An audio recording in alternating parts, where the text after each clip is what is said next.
The Middle East, a place often used by the West as the scary other now that the Soviets are gone. As a result, there are many misconceptions about who they are, what they believe, and most importantly, why things are the way they are. So let's figure it out and hopefully dispel a few myths along the way.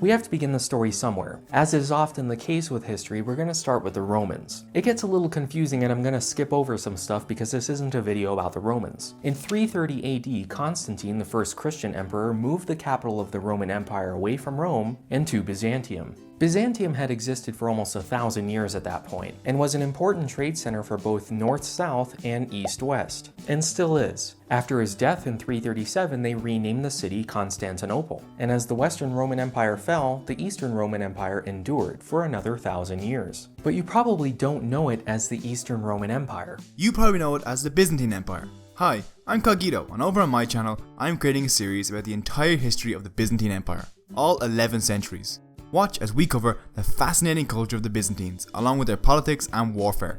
So when you're finished learning about the region's modern history, why not take a step into its medieval past?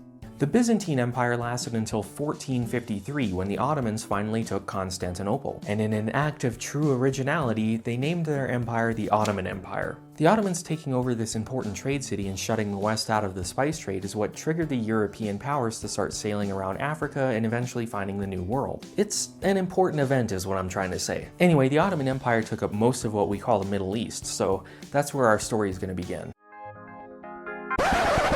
Oh yeah. We already rolled the intro. A few weeks ago, when I shamefully misattributed that song to the Animaniacs, I brought up that Constantinople was renamed Istanbul. So why did that happen? The city was officially named Constantinople until 1923, but as far back as the 17th century, people were colloquially calling it Istanbul. Why? Because Constantinople was the only major city in the region, so it was the city. If you were a trader headed to Constantinople and someone asked you where you were going, you would say Istanbulin, literally meaning to the city in Greek. So after a few centuries, people just started calling the city itself Istanbul. Many people, especially Turkish scholars, go figure, have tried to rewrite history by creating a backronym or false etymology by saying that the name comes from Islambul, meaning the city of Islam. Just like how Rome was the capital of Catholicism and Constantinople was the capital of the Eastern Orthodox Church, they wanted Istanbul to be the capital of Islam. The problem is that this term had been informally used for several cities at the time, including Mecca, Baghdad, and Jerusalem, but I'll get to Islam in a bit. Because the Ottoman Empire fought on the losing side of World War I, the Triple Entente, or the Allies depending on which side you were on, decided to break up the Ottoman Empire into several zones of influence that you may know of as the Sykes-Picot Agreement. It was named after the British and the French who divided up the Middle East, often leaving out the Russians who likewise got a big chunk of the empire. Under the agreement, the Russians gained control of Constantinople, the Turkish Straits, and Armenia. The French got control of southern Turkey, Syria, and Lebanon. And Britain got control of Palestine, Jordan, and Iraq. And this is where all our modern troubles begin. But before we move on from Constantinople, let's finish that up. Shortly after the agreement and shortly after World War I, Russia was going through a civil war. And while they were too busy handling that, they couldn't do anything about the Turks rising up and wanting to create, or rather keep, their own country. After a few years of war, the Turkish Republic was founded in 1923 and the city was officially, once and for all, renamed Istanbul. There, stick a fork in it, Turkey's done. So let's shift focus to Palestine. It's a common myth in America, and I suspect the rest of the West, that the Israelis and Palestinians have been fighting over that land for thousands of years. No, not even close. It hasn't even reached 100 years yet. If you want to be super technical about it, it's only been about 70. So as you'll remember from literally a few seconds ago, after the Ottoman Empire was broken up, the area was given over to British control, and it was named Mandate Palestine and looked like this. Now, it gets a little messy with the British telling the Jewish community that it would become a Jewish state and telling the Arabs that it definitely wouldn't. The Arabs revolted a few times and failed, but the whole Jewish state thing came to a head in the 30s when the Jews in Europe were being persecuted for some reason and were emigrating en masse. Many countries, including the United States, began to put restrictions on how many Jewish people could enter. This This should remind you of something going on now. So they started heading to Palestine, which made the British do the same thing and issue what was called the White Paper. This severely restricted Jewish immigration, which then caused the Jewish people to revolt. There were several partition plans which were put on hold during World War II. Then the British handed the mandate over to the UN for them to decide. And they did. This is the original 1947 UN map, with the Jewish state in blue and the Arab state in orange. On May 14th, 1948, the state of Israel was founded as a Jewish state. And the very next day, the surrounding Arab countries declared war and invaded. The Arab-Israeli War, Round 1.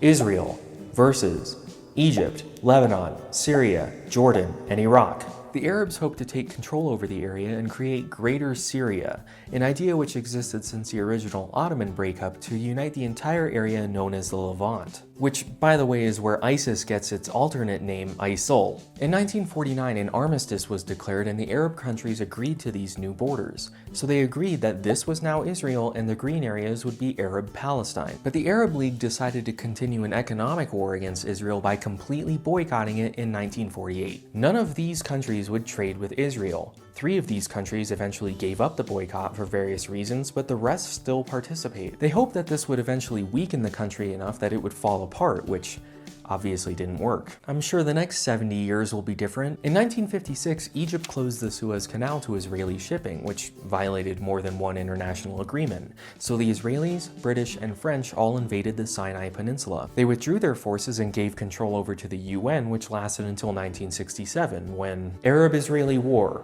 Round 2, the Six-Day War, Israel versus Egypt and Jordan. The Egyptians started it by invading the UN-controlled Sinai Peninsula and massing on the border with Israel with the intention of invading. As the name suggests, it lasted 6 days and Israel obviously won. But this time Israel offered to give the captured land back to the countries that they took it from in a deal known as Land for Peace. These areas included the Sinai Peninsula, the Golan Heights, the Gaza Strip, and the West Bank. The Arab League countered this proposal with the 3 no's. No recognition, no peace, and no negotiation. So as you can imagine, this set the stage for Arab-Israeli War, Round 3, the Yom Kippur War, Israel versus Egypt and Syria. Egypt and Syria invaded Israel on Yom Kippur, which is like Jewish Easter. It's the holiest day. So they were taken by surprise and other Arab countries joined in. But since Israel was backed by the US and Syria was backed by Russia, things looked like they could escalate quickly. The Israelis looked like they were gonna win. Again, but the US negotiated a ceasefire only 3 weeks in. As a result, the Sinai Peninsula was given back to Egypt in exchange for recognition, and a small part of the Golan Heights was given back to Syria, who still doesn't recognize Israel. But that was the last full-scale war in the region, and the map has stayed pretty much the same ever since. Gaza is way too small and effectively remains pretty much Palestinian, but the West Bank is pretty large. And after controlling it for several decades because Jordan refused the Land for Peace deal, Jewish people started to move there in what you've probably heard called the settlements. By the time Jordan did recognize Israel in 1994, it was understandably way too late. Like, Jewish people live there now and have for 40 or 50 years. They're not just gonna give it back, which is why the area is so complicated now. Likewise, there are so many non-Jewish Arabs living in the area that if they were made into Israeli citizens, that would effectively destroy the Jewishness of the Jewish state of Israel. So it's complicated. I certainly don't know the answer. Were it so easy.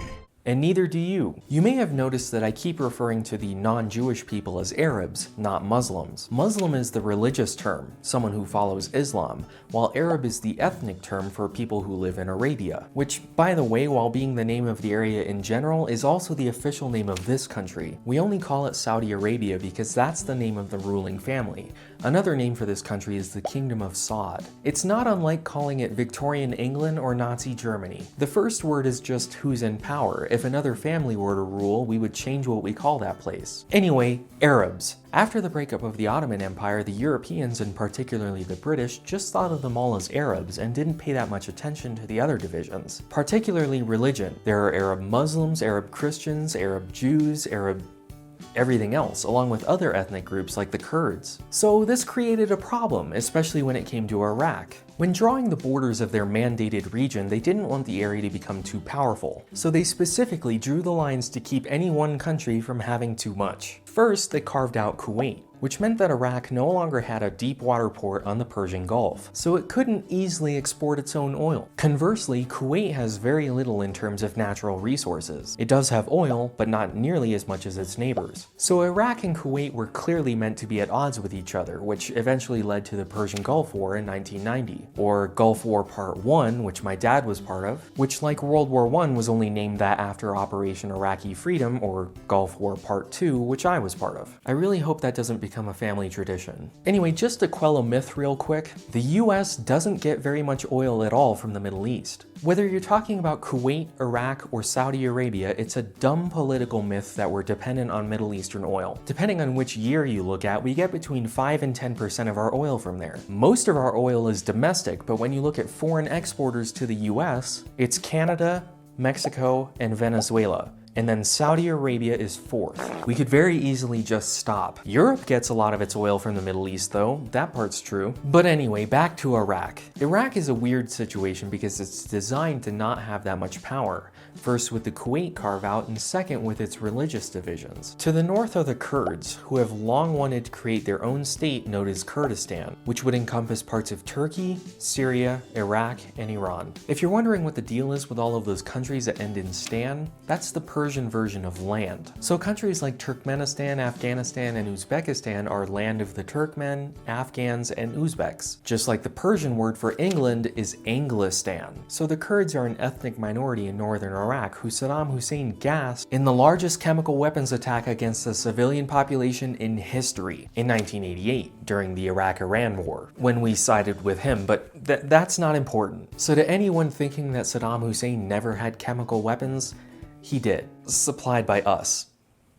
Okay, Iraq is mostly Shia Muslim, but Saddam Hussein and the Ba'ath Party were Sunni. Sunnis only make up 20% of the country, so they were a minority government, sitting between the main Sunni power, Saudi Arabia, and the main Shiite power, Iran. So what's the difference between Sunni and Shia? Yeah, because that's a question easy enough to answer as a tangent. The main schism took place after the death of Muhammad, with who should take over as leader of the faith. Kind of like the next Muslim pope. Sunnis believe that it was this guy, then this guy, then this guy. Shia believe that it was this guy, then this guy. But then the Sunnis' third caliph died and they picked this guy, then this guy. They're the same people. So you would think now that they agree who the caliph is, problem solved, right? Were it so easy. Yeah, no. Because Muhammad said that there would only be 12 caliphs after him, so having 3 more or less kind of makes a difference, I guess. But obviously this is a topic for another video. So Operation Iraqi Freedom, blah blah ISIS. What's ISIS? Or rather, what was ISIS? After the US-led coalition removed Saddam Hussein, they installed a democratic government, which by obvious majority was Shia. As a result, many insurgent groups sprung up, including the Islamic State in Iraq, or ISI. Because they were Sunni, they were, and likely still are, funded and supported by Saudi Arabia. After the Arab Spring in 2010, when Syria went into civil war, they turned their attention north, and were renamed the Islamic State in Iraq and Syria, or ISIS. They hope to create an Islamic State in the Levant, which I covered at the Anyway, thus resurrecting the idea of Greater Syria yet again. Over the last year, they've started to lose pretty badly, so unlikely. So there you go, now you know everything about why things are the way they are, and you're ready to go out there and solve it. So the next time someone tells you that the Israeli-Palestinian conflict has been going on for thousands of years, or someone comes up to you with the idea of recreating Greater Syria, hopefully now you'll know better. How would you redraw the borders in the Middle East? Let me know in the comments, and don't forget to mandate that subscribe button. You're probably wondering why some chubby bald creature appeared near the beginning of your video. I'm Cogito, and like knowing better, over on my channel we cover topics such as psychology, history and economics. Come over by clicking on the video in the top right corner.